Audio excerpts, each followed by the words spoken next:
ভোটের আগে প্রচারে রাজ্য জুড়ে রথযাত্রা নামতে চলেছে বিজেপি। আর সেই রথযাত্রা উপলক্ষে রাজ্যে আসছেন প্রধানমন্ত্রী।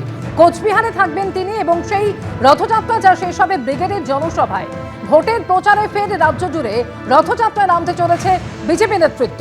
কোচবিহার থেকে রথযাত্রায় অংশ নিচ্ছেন প্রধানমন্ত্রী। 5 কিংবা 6 মার্চ কোচবিহারে আসছেন প্রধানমন্ত্রী। কোচবিহারে রথযাত্রায় তিনি থাকবেন এবং এরপরে যা শেষ হবে ব্রিগেডে। 5টি সাংগঠনিক বিভাগে ভাগ করে বিজেপির এই রথযাত্রা কর্মসূচি শুরু হবে। রাজ্য জুড়ে ঘুরে মাঝ মার্চে রথ আসবে ব্রিগেডে, আর সেখানেই সভা করবেন মোদী। 1 মার্চ থেকেই শুরু হচ্ছে রথযাত্রা এবং তারপরে দলের জন্য বিরতি। 13, 14 কিংবা 15ই মার্চ ব্রিগেডে প্রধানমন্ত্রী সভার প্রস্তুতি।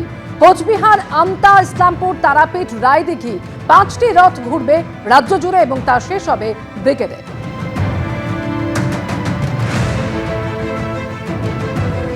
ये रथ यात्रा नहीं, परिवर्तन यात्रा है। परिवर्तन यात्रा है, इसमें सार्वजनिक रूप से होगा। जहां जहां चुनाव होता है, परिवर्तन यात्रा या चुनाव जीतने की संकल्प यात्रा होता है। ये जिस तरीके से सब राज्यों में होता है, यहाँ भी होता है। और प्रभु जगन्नाथ देव का रथ यात्रा भी होता है हिंदू समाज के लिए पूरा विश्व में। এবার দিদি সম্ভবত উকিলের ড্রেস পরে ভোট করবে।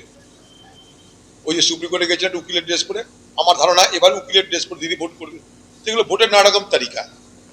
ভোট আসার আগেই বেকার ভাতা চালু হয়ে যায়, ভোট আসার আগেই মিড ডে মিলে খাওয়া দাওয়া চালু হয়ে যায়।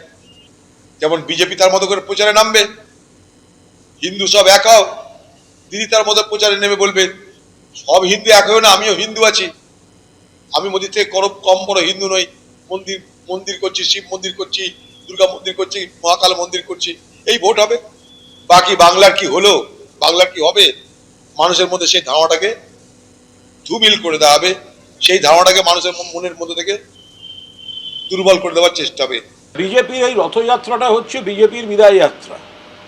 তার কারণ হচ্ছে বাংলায় উন্নয়ন মমতা বন্দ্যোপাধ্যায় দিয়েছেন, আর বিজেপি দিয়েছে বৈষম্য, টাকা আটকে রাখা, বাংলার অধিকার না দেয়া, বাংলা এবং বাঙালি মনীষীদের অপমান, বাংলা ভাষার অপমান, বাংলা ভাষা বললে অন্য রাজ্যে পিটিয়ে মারা, বাংলা ভাষা বললে বাংলাদেশে পাঠিয়ে দেয়া, আর এখন সকলকে লাইনে দাঁড় করিয়ে দেয়া অস্তিত্বের সংকটে।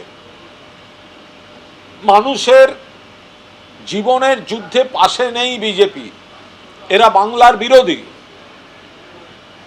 এদের রথ বাংলার মানুষ প্রত্যাখ্যান করে ওটাকে বিজয়, ওদের হবে না, ওদের বিদায়। ওরা যেটাকে বিজয় দেখাচ্ছে সেটা ওদের বিদায়। ওই রথযাত্রা বিজেপির বিদায় যাত্রা। এবিপি আনন্দ, এগিয়ে থাকে, এগিয়ে রাখে।